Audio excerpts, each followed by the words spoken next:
जय श्री हरि। नमस्कार दर्शकों, आज की कथा में आप सभी का स्वागत है। पिछले सभी अध्याय सुनने के लिए आप सभी भक्तजनों का बहुत बहुत धन्यवाद।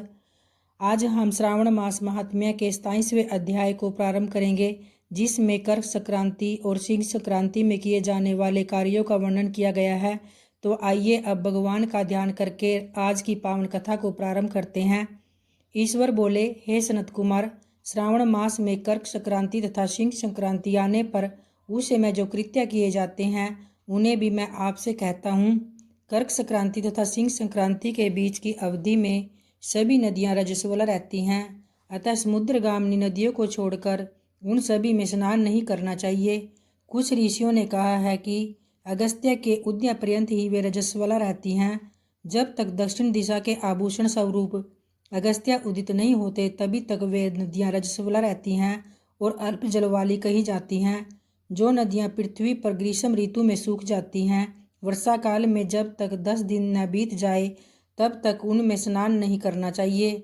जिन नदियों की गति संवतः 8000 धनुष तक नहीं हो जाती तब तक वे नदी शब्द की संज्ञा वाली नहीं होती, अपितु वे गर्त कही जाती हैं। कर्क संक्रांति के प्रारंभ में 3 दिन तक महानदियाँ रजस्वला रहती हैं। वे स्त्रियों की भांति चौथे दिन शुद्ध हो जाती हैं। हे मुने, अब मैं महानदियों को बताऊंगा, आप सावधान होकर सुनिए। गोदावरी, भीमरथी, तुंगभद्रा, वेनिका, तापी, पयोष्णी, ये 6 नदियाँ विंध्य के दक्षिण में कही गई हैं। भागीरथी, नर्मदा, यमुना, सरस्वती, विशोका, वितस्ता, ये 6 नदियाँ विंध्य के उत्तर में कही गई हैं। ये 12 महानदियाँ देवर्षि क्षेत्र से उत्पन्न हुई हैं। हे मुने, देविका, कावेरी, वंजरा, कृष्णा, ये महानदियाँ कर्क संक्रमण के प्रारंभ में 1 दिन तक रजस्वला रहती हैं। गौतमी नामक नदी कर्क संक्रमण होने पर 3 दिनों तक रजस्वला रहती हैं। चंद्रभागा, सती, सिंधु, सरयू, नर्मदा, गंगा, यमुना, प्लक्स, जाला, सरस्वती, ये जो नाद संज्ञा वाली नदियाँ हैं वे रजोदोष से युक्त नहीं होती हैं। सोण, सिंधु, हिरण्य, कोकिल, आहित, गरगर और शतरदु, ये 7 नाद पवित्र कहे गए हैं। धर्म द्रव्यमयी गंगा, पवित्र यमुना तथा सरस्वती, ये नदियाँ गुप्त रजो दोष वाली होती हैं, अतः ये सभी अवस्थाओं में निर्मल रहती हैं। जल का यह रजोदोष नदी तट पर रहने वाले को नहीं होता है। रजोधर्म से दूषित जल भी गंगा जल से पवित्र हो जाता है। प्रसरवा वाली बकरियां, गायें, भैंसें व स्त्रियां और भूमि पर वृष्टि के प्रारंभ का जल, ये 10 रात व्यतीत होने पर शुद्ध हो जाते हैं। कुएं तथा बावली के अभाव में अन्य नदियों का जल अमृत होता है। रजोधर्म से दूषित काल में भी ग्रामोभोग नदी दोष में नहीं होती हैं। दूसरे के द्वारा बरवाए गए जल में रजो दोष नहीं होता है। उपाक्रम में, उत्सर्ग कृत्य में, प्रातःकाल के स्नान में, विपत्तियों में, सूर्य ग्रहण काल में तथा चंद्र ग्रहण काल में रजोदोष नहीं होता है। हे सनत कुमार, अब मैं सिंह संक्रांति में गो प्रसव के विषय में कहूँगा। सिंह राशि में सूर्य के संक्रमण होने पर यदि गो प्रसव होता है तब जिसकी गाय प्रसव करती है उसकी मृत्यु 6 महीनों में ही हो जाती है। मैं इसकी शांति भी बताऊंगा जिससे सुख प्राप्त होता है। प्रसव करने वाली उस गाय को उसी क्षण ब्राह्मण को दे देना चाहिए। उसके बाद घृत मिश्रित काली सरसों से होम करना चाहिए। इसके बाद व्यवहृतियों से घृत में सिक्त तिलों की 1008 आहुतियाँ डालनी चाहिए। उपवास रख कर विप्र को प्रयत्नपूर्वक दक्षिणा देनी चाहिए। सिंह राशि में सूर्य के प्रवेश करने पर जब गोष्ठ में गो प्रसव होता है तब कोई अनिष्ट अवश्य होता है, अतः उसकी शांति के लिए शांतिक्रम अनुष्ठान करना चाहिए। अस्य वाम, इस सूक्त से तथा तदिष्णु, इस मंत्र से तिल तथा घृत से 108 आहुतियाँ देनी चाहिए और मृत्युंजय मंत्र से 10,000 आहुतियाँ डालनी चाहिए। उसके बाद श्री सूक्त से अथवा शांति सूक्त से स्नान करना चाहिए। इस प्रकार किए गए विधान से कभी भी व्यय नहीं होता है। इसी प्रकार यदि श्रावण मास में गौड़ी दिन में प्रसव करे तो इसके लिए भी शांति क्रम करना चाहिए। उसके बाद दोष नष्ट हो जाता है। हे सनत कुमार, अब मैं कर्क संक्रांति में, सिंह संक्रांति में तथा श्रावण मास में किए जाने वाले सुपर्द दान का वर्णन करूंगा। सूर्य के कर्क राशि में स्थित होने पर धृत देनु का दान तथा सिंह राशि में स्थित होने पर सुवर्ण सहित छत्र का दान श्रेष्ठ कहा जाता है। तथा श्रावण मास में दान अतिश्रेष्ठ फल देने वाला कहा गया है। भगवान श्रीधर की प्रसन्नता के लिए श्रावण मास में धृतकुंभ, धृतधेनु तथा फल विद्वान ब्राह्मण को प्रदान करने चाहिए।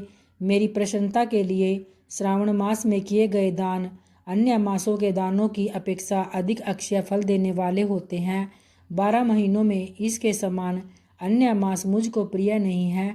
जब श्रावण मास आने को होता है तब मैं उसकी प्रतीक्षा करता हूँ। जो मनुष्य इस मास में व्रत करता है वह मुझे प्रिय होता है, क्योंकि चंद्रमा ब्राह्मणों के राजा हैं, सूर्य सभी के प्रत्यक्ष देवता हैं।